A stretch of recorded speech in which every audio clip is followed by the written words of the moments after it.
welcome to That's a Thing, Accent Core. It is Monday, March the 2nd, and it is episode 0.62. I'm Drew. I'm Kevin, also known as Raylith. You know who it is. Y'all know what it's about. Anyway. And we're trying to video chat this to see if that helps solve, the talkover problem. Yeah, I think maybe. It might. It introduced other production problems, though. Yeah, because I need... Oh, man, I gotta adjust myself. So, because I have to record Drew on a phone. Because the maximum, as you all know from my drawings, streams, everything here is top of the line. And that means I'm balancing my phone next to a microphone on top of a sketchbook and Pokemon 3DS cases, and it kind of is in this position where it's tilted just enough. It's a tilted tower, as it were. It's tilted just enough so that I can look at the screen, but it's also projection. But then my head is kind of peeking out. It looks like I'm looking down on you, which is how I always feel. It's also great that you don't have your phone set to rotate, so it's filming portrait, so your head's just popping out of the side of the... Oh no, yeah, that's intentional. Oh, I probably, you know what, I should probably try to hold on, I'm gonna rotate it. Come on, phone. Come on, phone. I've never gotten I always have it set to rotate. I didn't like it because when I was doing Hearthstone on my phone, it would sometimes start rotating mid-match, and that's a problem. And when you're trying to select a unit and the screen starts tilting because you're not exactly level, because you're laying back on the couch, which is what I do, and I don't like that. I also don't like it because I was intending, I'm wearing a shirt, but I was intending to just be in my underwears, and that's usually what I go. Not actually, okay, that's a lie. I don't like wearing just my underwears around the house. I don't either. I will wear pajama pants. I like pajama pants, and I'll wear those. But I just something about underwears. It feels like I'm too close to I don't like it. I would sooner walk around my apartment naked than in just underpants. Yeah, I agree with that. I think naked makes more sense, even though I don't want to be naked in my apartment, mainly because I think it's because it's with the combination of people coming over and stinky, where there's cat hair and stuff, and I don't want to be sitting nude where cat hair is, because that's gross. I don't like it. I don't like it. So here's a stupid question that my brain has asked itself multiple times. If you wake up stranded and naked, would you rather wake up purely naked or naked with socks? I think I take the socks off. Preferably, I would want to have socks, basically because, so if I'm fully nude, fully nude is the situation where you've been abducted, you're in a bad spot, right? Yeah. You're screwed. If you have socks, then that means you're still screwed, but there's some level of intelligence that's behind it. They've given you socks for a reason, because you could have been fully nude. They could have it takes more effort to allow you to have socks than it would be to make you fully nude, which means, to me, that means there's a reason why you have the socks. That's some key to your survival on this grand new world of nude, naked, and afraid. Yeah. At least that would be my reasoning. I mean, that's fair. Then you introduced the question, though, of do you want to Is it benevolence or not as to why you have the socks? I think that's a question you just don't think about too much, and instead enjoy the fact that if your position wherever you are gets really cold, putting socks on while you sleep can make you feel a lot warmer. Which I've had problems where whenever it gets cold and the covers are cold and I can't get to sleep, I put on socks and then I'm like, oh, okay, that's enough. That's usually enough to get me to sleep unless you're doing the thing where you have to lay in bed for 30 minutes for your natural radiant body heat to heat up the covers. And you're like, well, I'm still kind of cold. I can't go to sleep now. But if I put on socks, that's usually enough for, okay, my feet are warm, I can go to bed now. Yeah, I always have the problem with socks that, like, my feet just sweat and then they get cold anyway.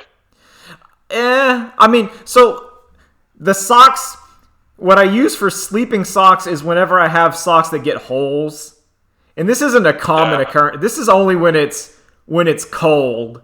Like where we're at now, where we get in snow and the heater keeps turning on more than usual. And then sometimes I had to break out the space heater because I'm extra cold. Not when I'm sleeping, because that's how fires start. No, thank you. But when I'm on the couch and Stinky the cat's on the couch, I will wheel out the space heater in front of us and turn it on. So and then she likes it more than I do because she's like, oh, that's good. But that's basically, yeah. I don't like cold too much. I don't either. Whatever. I think last week I said it, but I'm kind of done with the forced adult section because so far nothing has happened, and yeah. I don't think it's that big of an issue. Thankfully, I kind of liked it because it gave us the chance to like talk about things we would never talk about. Well, I think it's still there. It's still there. But it's not forced. I don't want to force it. Yeah. Where if we do have issues, I could talk about Bumble. Bumble's weird. So I made that comic about it. I wanted to ask if that was a real comic or just a one-off joke. Well, I never saw an actual bee. So that's So that's not a carrot, but I have used Bumble, and I think I got 2 matches.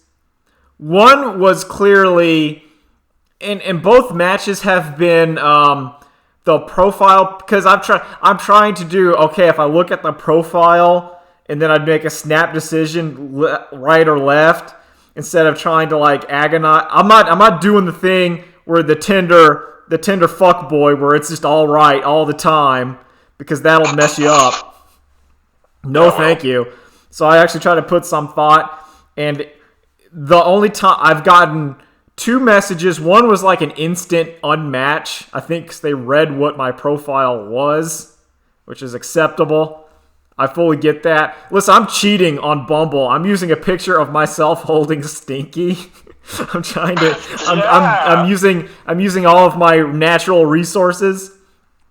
But one person, it was just, and it was a thing that happens on internet dating, where you get the thing where you match with someone and you try to talk with them, and they're giving you 1-word responses, and you're just like, no.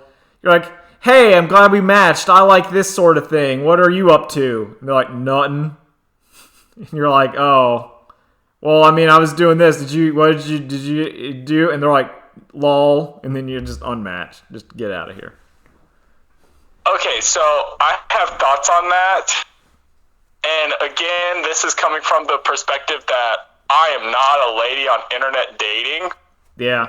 So I very much think, like, if you're in that conversation, it could easily be like, she doesn't care. But I also think it's like, if he's willing to keep chatting through 1-word answers, there's a level of commitment beyond just wanting to hook up to fuck. Yeah, I mean, I get that. But with me, listen, if I'm talking about What was I even messaging? It wasn't something stupid, but I was just like, oh, I don't know, because my profile makes it clear I'm a disaster. I make that clear, and by disaster I mean like I'm like, listen, in the politest terms, I'm like my hobbies are video games and sometimes I watch cartoons, so I will talk about that. If I do other things, I walk, I draw bad comics, I talk about that. But I'm not like, there's no illusions that I'm going to be like, well, I'm going to talk about gardening and you want to go on a hike. I'm like, that's not what this is about. You should, I would dare say, put the bad date target combo as one of your Bumble pictures. Ooh, that's a good idea. That's a good idea. I probably should. That's what you're in for. Warning, you will be immortalized. This is what I do. But it's one of those things where, at least I'm beginning to have, like, Principal Skinner, maybe the children are wrong, or maybe it's because I see a lot of people, and a lot of profiles are the same, and they're all about, like, I like to go out and hang out with my friends and go hiking and travel and sometimes get some drinks after work. I'm like, all of those things sound repugnant to me. It's like, and I think it's just my age. I think it's because I'm in my 30s, and it's just like, no. Like, there are Kevin, you never liked any of those things. Exactly.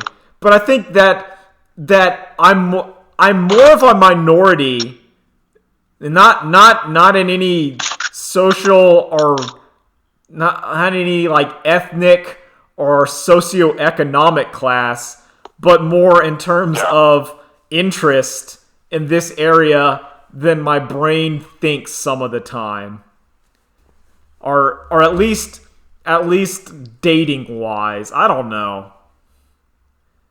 I feel you 100%. I think it's a case where you're not more of a minority here. It's just there's a smaller pool, so therefore there's just less. Like, if you're in a big city with, like, these interests, it's the same ratio, but just by nature that there's more people, it means there's a larger... Oh, yeah, it's basically... It's if you were to put it, like, percentage-wise, I've always considered roughly... If out of your percentile, they're in any population, I would say 20% are dateable, and out of that 20%, 10% are actually, you're like, for real. There's some tolerable, and it's just the small amount. You're like, yeah.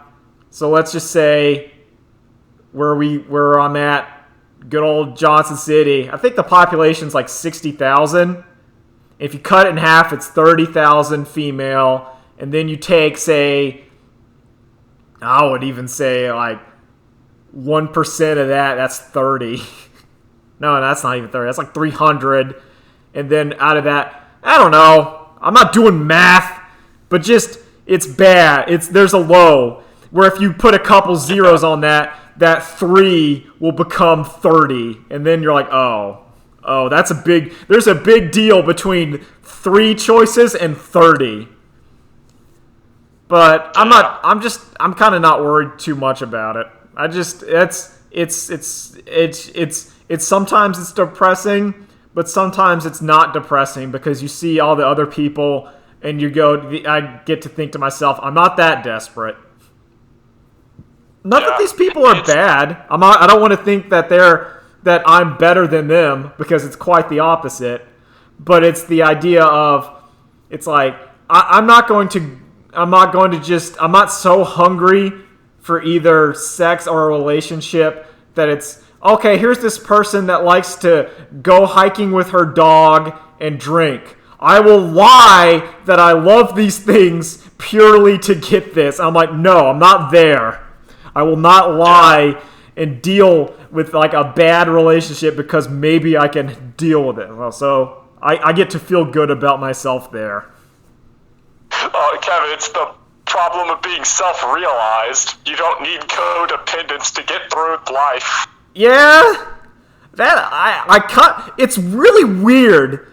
I feel we have we talked about in the podcast the self-realization, the idea because the idea that it's always baffled me that as people are aware, I am not the most mature person out there in terms of traditional adult values, but there are spikes where I don't get for things like I'm not blindly attached to franchises and things for my own identity at all.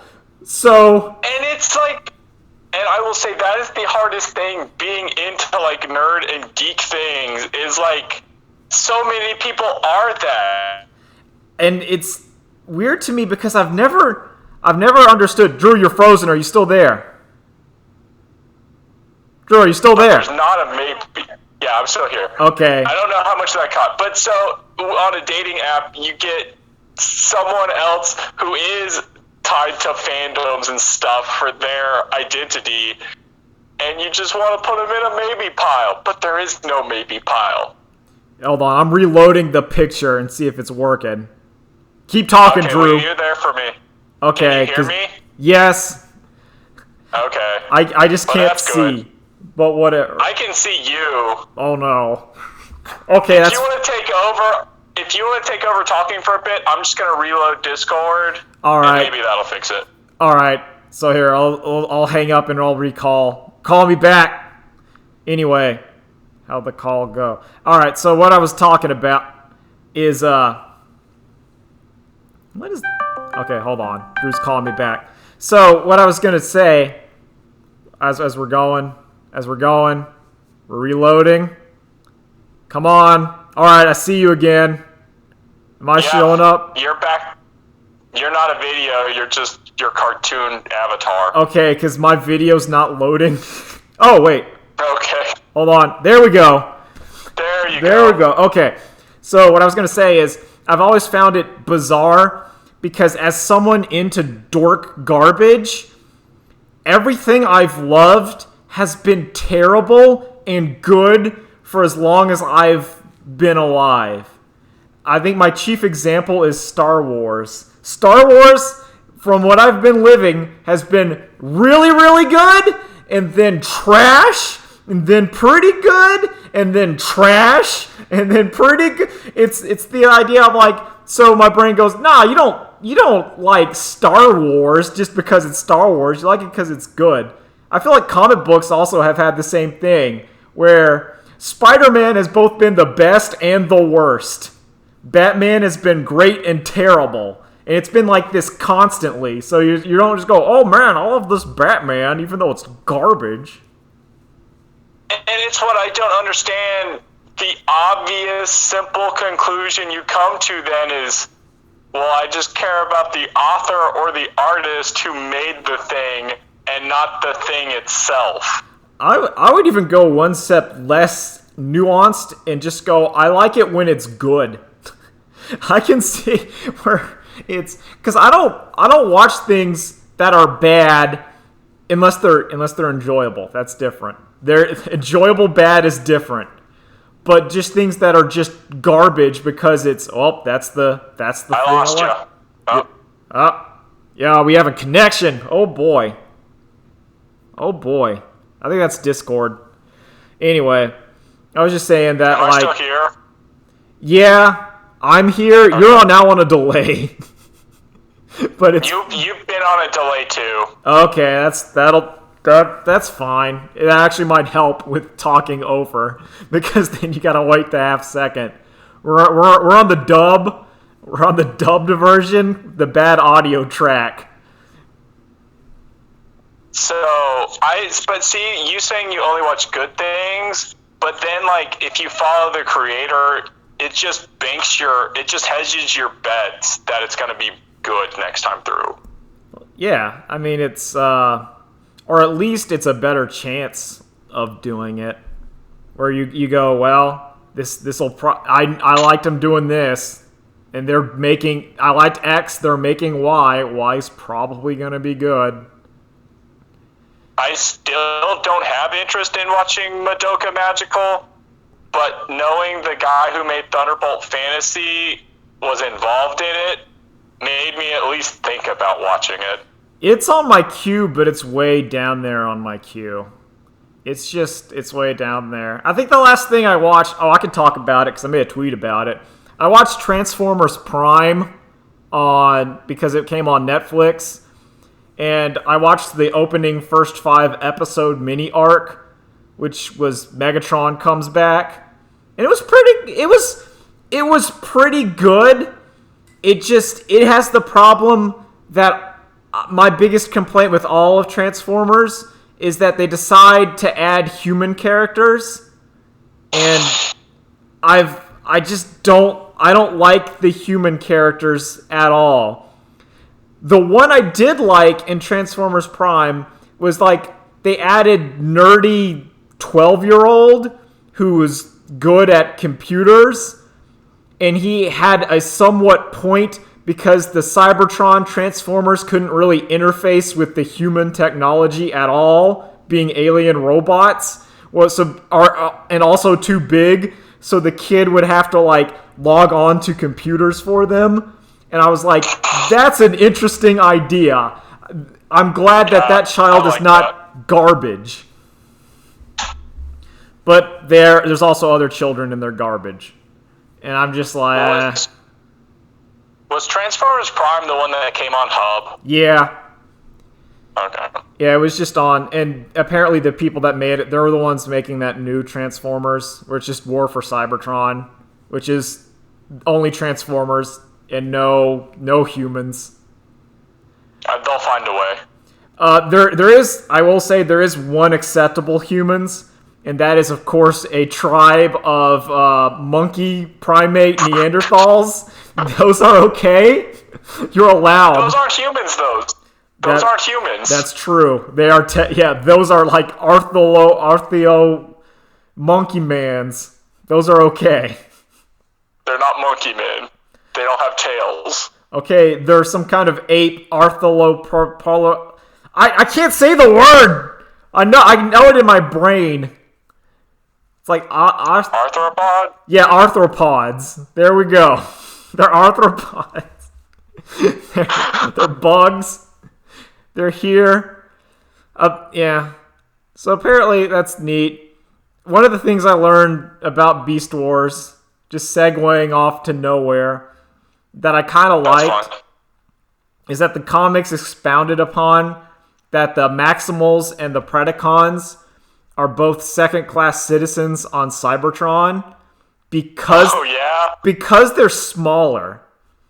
And that makes... Because when you're watching Beast Wars, you're like, no, they're like big robots. But then you consider that roughly they're like the size of gorillas, whereas the average Transformer is the size of a car or a jet or a tank, and that's way bigger. And I mean, there's even the part where they go to the Ark or whatever that has Optimus and all the other huge. Ones, and they're gigantic. Yeah, and it's like, and they're like, nah, that's the reason that was. It's probably like it's after the fact, because during Beast Wars they didn't consider that at all. But just after the fact, some nerd was like, yeah, because it makes sense. This is why they're an underclass, and how Beast Wars Megatron he was like. His actual Transformer name was Rip, well, like Gnash Tooth or something, and he was made fun of because he was trying to he's in like some kind of mafia or crime organization, and he tried to do a takeover and it went bad. So the previous boss said, "What do you think you are, Megatron?" And he goes, yes! He took that shame, he took that L, and he held it. And he made it himself. Yeah. There's also, I was going to say something about Beast. Oh, so something I find endearing to Beast Wars, I watched it, but I really don't remember much of it. but the hawk and the tiger that were in love? Yeah. And then they Do you have any idea what I'm talking about? yeah. And then they fused? Yeah, they fuse into one super being because they were like chosen by the aliens. I forget what the aliens were called. I can't remember. But in Japan, they were both dudes. Oh, that's dope. And they didn't realize where the plot was going in Japan, but when it happened, You gotta roll with it. Yeah. There's been a lot of stuff about Transformers being like, it makes sense, but there's a lot of gender fluidity in the robots where they will just change, and everyone's like, yeah, I'm a Transformer. It doesn't matter.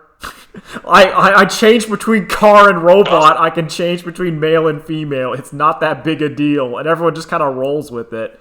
And they're like, oh, that's nice. Good job, Transformers.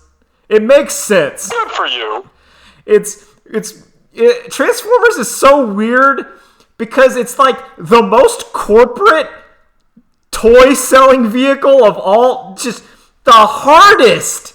But I think because of that, they're allowed to get kind of weird with it because they know even at the core, the car turned into a robot. So we can push the envelope because at the end of the day, people want the car that turns into a robot. So we can have that's all they care about. So we can have a weird story that goes with social, political, and just in Beast Wars hard into Hamlet and like Shakespearean tragedy. And everyone's like, yeah, that's fine. Dinobot's sick though. He is though. He's so though. good. Apparently, and it was announced a while back, and I am nervous that they're planning a Beast Wars reboot. Like they're gonna do it again. And I don't know if it'll work. Honestly, all they need to do is just take the original scripts and the original series and just give it modern models and textures and lighting engines. Yeah, that would be fine. I would also there are some things because I rewatched Beast Wars, I think like a year ago, and there are some aspects of it I would have liked changed or added. Maybe it's me thinking too much. I would have liked to have the idea where you have the Maximals and Predacons, because it was a bad expedition, some sort of thing where ammo was limited, because they seem to have unlimited guns, and I would have liked it where like shooting a gun was a big deal in Transformers, because they didn't have they're not on Cybertron with infinite resources. So finding ammo would have been something. That also made my headcanon of whenever you see one of them that could shoot eye or lasers, that they would be a much higher tier because they didn't need ammo to have a ranged weapon. So Megatron was a big deal because his dinosaur... Drew, you there? Yeah, I'm here. Okay, we're back. Okay. So it's just, I was going to say that Megatron would have been a way bigger deal because he would have had a Tyrannosaurus laser that didn't need traditional ammo or missiles or whatever. So he's always ranged. And that's like, oh, that's a problem. I would have liked that I want a lot of the minor things in Transformers. Major stuff didn't matter. Yeah, I don't know. Transformers, like I say, I watched Beast Wars and I liked Beast Wars, but I've never been a super big Transformers kind of guy. I like Beast Wars the most, and I do like Transformers. I've always liked Transformers, but I think it's like Beast Wars is not the typical Transformers, and that's my favorite because it's just robot drama and shooting, and that's what I like. Mm-hmm. And it's more frantic. I would have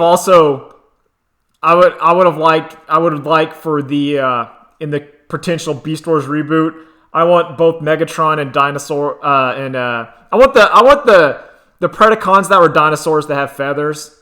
I think that you could do some stuff that would look cool with it. Yeah, I can agree with that. I would have liked. I would have liked. This is just fan fiction, but screw it. One of the big deals was that Tarantulas was not a Maximal or a Predacon, but he was actually based on Unicron. So his whole goal was he was like a sleeper agent to destroy all of the Autobots and the Decepticons, so only the Unicron would live. And I would have liked one of the Maximals to also been there. So you have like two sleeper agents on both sides. I think that would add some intrigue to the show. I don't know. They did that in Armada with like the motorcycle and bulldozer guy. Yeah. Where they both, and then it turns out they're both spies for the other team. Yeah. Was the motorcycle thrust? I can't remember. I want to say it was. Maybe that was Maybe that was. Oh, you go. The new name I remember from Armada is Swindle. Yeah, I think that's it. But I might be thinking of Beast Machines. Beast Machines sucked. Beast Machines sucked so hard. It was just... I cannot think of a bigger downgrade off the top of my head from Beast Wars to Beast Machines. Maybe... where it's just so bad in every aspect of it. Yeah, that's why things should just be allowed to end. Yeah. Oh, God. Oh, man. Do you have anything you want to talk about?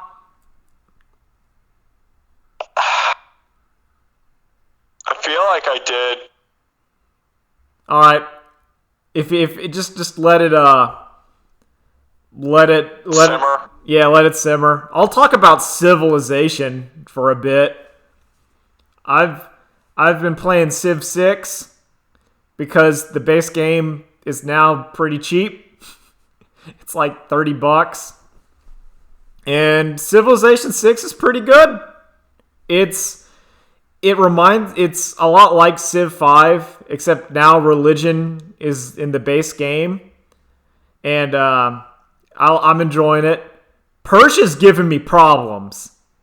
So Persia is my neighbor. I'm Greece. I'm hanging out, building my cities. And Persia is like, hey, Greece, what's going on? Can I build this trade route to you? And I think that's a good idea because trade routes are mutually beneficial. So I allow Persia to build a trade route to me. And it's going great. But when you have a trade route built, you get a road. And roads allow units to move twice as fast on them. So we've got a trade route. And then Persia's like, hey, Greece. You don't have much of an army. I'm going to declare war on you. And then the caravan comes up the road of all these soldiers.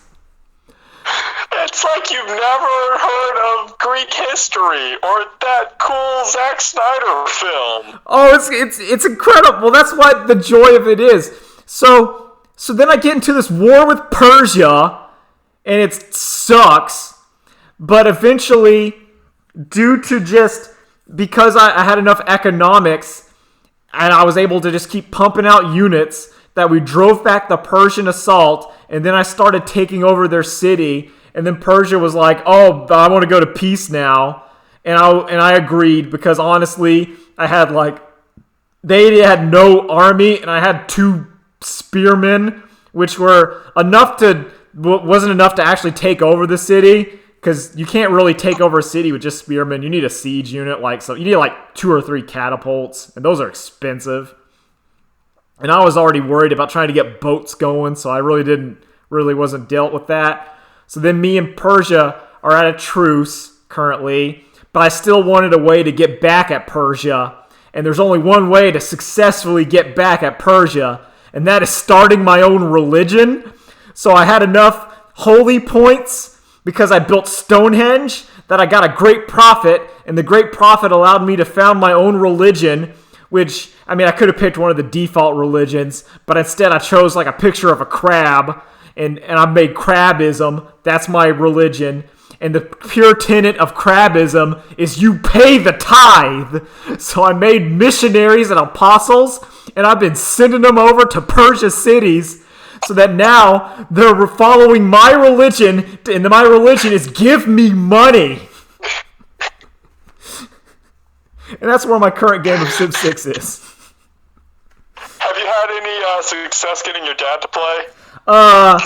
He's going to start playing it today. He was going to start like I think it was a day or two ago, but he had work stuff come up, so he's not playing it. But he should be starting it today. I think he'll like it because it's turn-based strategy and there's always stuff going on. And it's the good thing about Civ is it's just the stories. The stories you get post talking about how I have to make my own religion to attack Persia. And now I'm spreading the emergent storytelling. Yeah, and it's good. But what that it also got me thinking was that Civilization 6, it kind of reminds me almost of the new Animal Crossing, where there are improvements in the new version, but not enough that if you're on a budget, if you got the previous version, you would be just fine. If you got Civ 5, which I'm assuming is super cheap, I'm gonna fact check it. On that same route, they just announced the new Trackmania that's coming out this year, and it's one of those things where if you have a Trackmania, I don't really think you ever need to get a new Trackmania. Yeah. So we'll see what the new one has to offer. Alright. Yeah, I'm just looking. Yeah, I'm seeing like Civ 5. Good lord. Like Civ 5 on... Oh, I can't tell because some of it is... Here, I'm gonna look. Let's pull it up on Steam. Okay, so like Civ 5 on Steam, like brand new, it's like $30. So it's, and what's Civ 6 on Steam? Yeah, Civ 6 is like full price. I got it on console, I think, but that might be the full with the expansion. The console version of Civ 6 was like $30. But there is How does that play on console? Pretty good. I had one crash when I tried to click quick play without setting any options, and it crashed loading the game on me because I think when you're playing just a regular game of Civ, like 4 civilizations, small map kind of thing, it's fine. I think if it wants to get bigger, the PlayStation doesn't like it as much. It's less stable. But I never played the huge Civ games. I played the kind of I think at most I'll play is 6 civilizations on there, because after that it just gets too long. At least on my Steam, I've played 30 hours of Civilization, and I think I've played maybe 2 games from start to finish because it just takes a long time. And that's even with like small stuff. But it functions well. Like the UI works fine. There's a lot of reading, and that's the biggest problem. Is if you want to get down into knowing exactly how to maximize all of your cities and production and stuff, then I think playing on the console is going to be poor, because it's hard, at least for me, to read big paragraphs of text on the TV. But if you're playing at our normal medium kind of difficulty, where you can kind of fudge it, you don't have to hard min-max. You can just go, yeah, this is fine. This gives me one, like, I'm not having to pick the specific top tier religion. I'm just picking the one that says +3 gold. And you're like, yep, I'll take that one. Then you'll be okay because you don't need it. I can't. I don't know. There's something just so weird to me about starting a game and then you hit a point and say, we're pretty good for today and we'll come back tomorrow and keep going for like 15 hours to finish one game. Yeah, I think it's kind of like, at least with Civ, it's more like because so much things are happening, you're always building, researching, or you're always doing something all the time. It can kind of get, at least for me, overwhelming, where I can't play that much Civ because I play for like an hour or two a day, and I'm like, that's about all I can deal with because you have so much micromanagement and so much, okay, I have to deal with all of this stuff, and then I have to make sure that City 3 is producing the farm correctly, that we're getting horses, because I need horses so I can get horsemen, because I need to get a horseman to explore the south, because they go way faster than my traveler, and there's still barbarians around, and those barbarians will kill my just scouts, so I need a horse. It's that sort of deal. But yeah. It's good. It's fine. I like it. I'm enjoying it. It's weird because there's no really, I can't build a target combo around it. I mean, I maybe could when I was talking, like, to me, the Civ stories don't translate well to comics because it's on such a large scale that the one-to-one joke doesn't work as well. Or more aptly, at least with my personal style of world leadership, it makes me seem like an unmitigated monster. Like the Dan Riker approach. Well, okay, so in Civilization 5, I remembered this. This is key. It's why I like this game. I random rolled. I rolled as the Congo, and we were doing kind of well. We had a big science component. We were a very scientific society. We were on our way to building the rocket to go to the moon so we would get the science victory. And we had it set so in about 20 to 30 turns, we were going to be able to completely go to the moon and win. But that was taking way too long. And there was only one civilization left. And I had about 3 nuclear missiles. So, I mean, I could have gone to the moon and issued an era of scientific discovery, or I could have simply nuked France's city, France's capital, and then I win. So I pressed that button.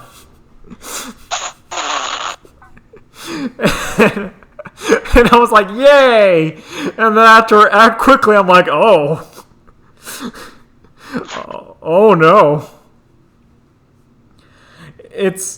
I think in Civ 6 the expansion, I remember hearing Alex Navarro talk about it, how they've done climate change elements to it.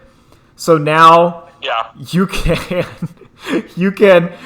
be an inland, you can be like a city, like a landlocked Civ, and then start pumping out coal plants to raise the sea level to flood the oceanside rival civilizations. Yep. And I'm like, oh, that's dark, but it's so rad. Oh, that's the darkest, and I love it. It's like, yeah, I'm in Siberia now. I'm cranking the temperature up, so now I'm temperate. Eat it. It is, like you say, that is wicked dark. It's really dark, but it's I think it's appropriate, but it also it gives some sort of justification in some it's why Civilization is honestly a good, and Civ City and Civ, I think, are a good educational tool, because it's one thing to know that like army and war are bad. You've seen the examples of it, but there's a difference.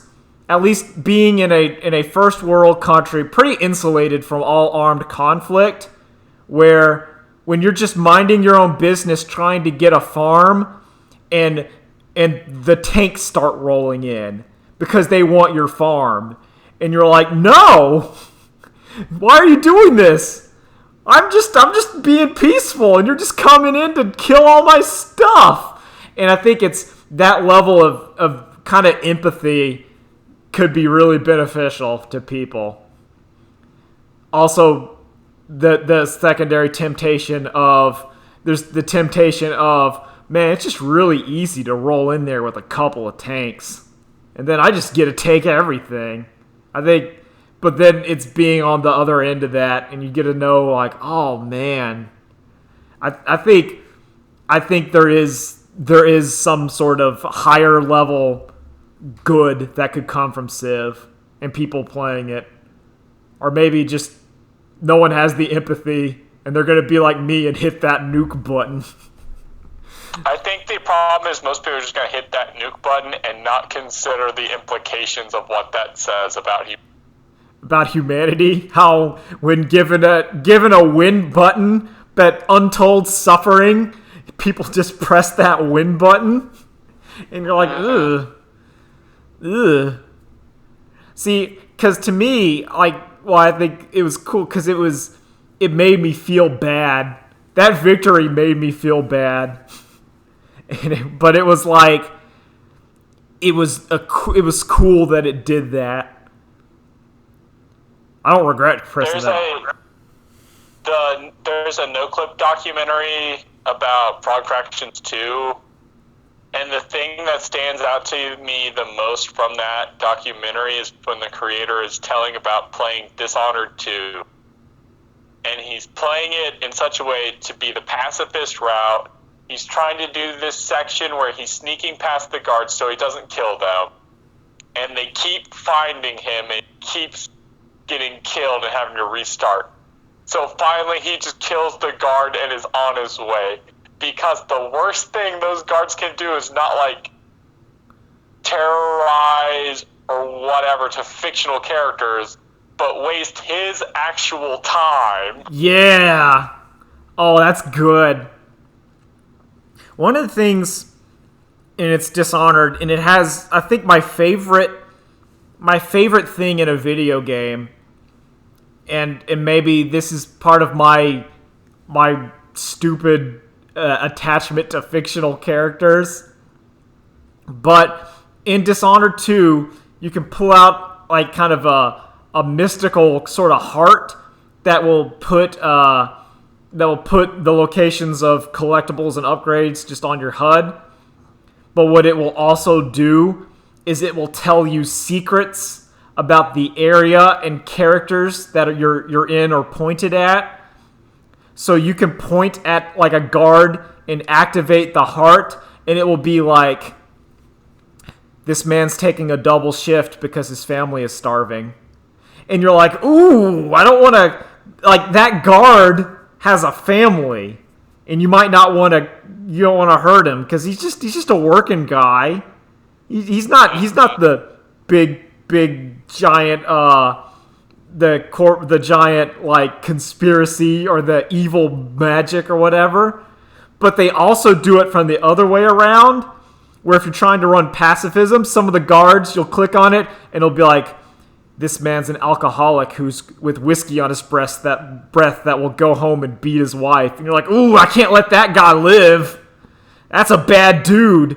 But if I kill him, then I'm on the chaos route. So then you get this moral conflict, like ooh, and I really like that because it doesn't really do anything to the gameplay scenario, but it affects the player, where you feel like should I just take out this dude? He's not a good guy. I mean, I'm playing pacifism. I'm trying not to kill anyone, but I could use the rat swarm and just make him go away. And that's... solve a lot of problems. And that's a feeling... I think it's just interesting. It's that interesting feeling. I think also part of it is...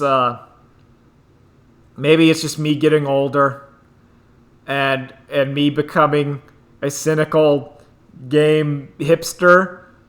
But I honestly don't like, and this is hypocritical because I'm very excited for Doom. Very excited for Doom. But I kind of don't like games unless they're as stupid as Doom or killing is your only way to interact with the world. It's just hard murder. It's the story of when Halo 2 came out. It might have been Halo 3. And the one American working under Kojima, super hyped for it, and like brings his Xbox in to show off the new game to everybody. And Kojima just asks like, "Oh, wait a sec, shoot that bush," and he shoots it, and the bush jiggles from the bullets. He's, "Oh, that's interesting," and that's all he cared about, and he walks away. Yeah, it's... And I think Discord is having some problems. Oh yeah, we need to start wrapping it up because everything's dying. Yeah. Anyway, I like it when games give me options that are not murder. I don't like it unless you're Doom. You go all in on it to a stupid degree. That's okay. It's kind of why I'm excited for Animal Crossing because it's a game. It's not murder if they're demon. Yeah, that's true. It's the thing where you're seeing like an Uncharted or one of those games, and it's trying to tell a story, but whatever you're doing in the game is you're killing like 500 dudes. I'm just like, that's all you're actually doing. Yeah, here's this emotional story, but what you're actually doing is killing everything. Or the idea of... And it really, if you stop and start to think about it, really undercuts those emotional beats when you're like, man, Nathan Drake just killed how many guys on his way to here? Nathan Drake is really concerned about his brother and will do anything to save him. And he understands that the value of human life. Now, excuse me, I must kill these 500 mercenaries with like a... You're just like,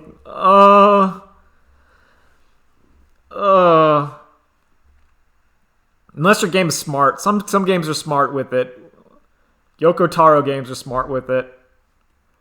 I think one of the Danganronpas was interesting. I think it was Danganronpa 2 because it started out as, instead of the murder mystery, everyone was just on an island being friends for like a good 30 minutes, the first couple bits of the game. And then the character comes in and goes, "You don't want this, do you? You want people to start murdering each other." And you're like, and you kind of do. It's an interesting idea because like, no, this is only happening because you really want it to happen. You really want the characters to start murdering and trying to figure out the mystery because otherwise they're just hanging out. No one wants that. Animal Crossing apparently begs to differ. Yeah. Well, I